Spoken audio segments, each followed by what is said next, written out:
फूल फुलेको मौसममा यो साँझको शीतल वातावरणमा फूल फुलेको मौसममा यो साँझको शीतल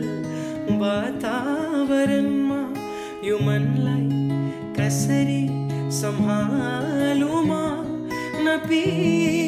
बेहोस बेहोस भएमा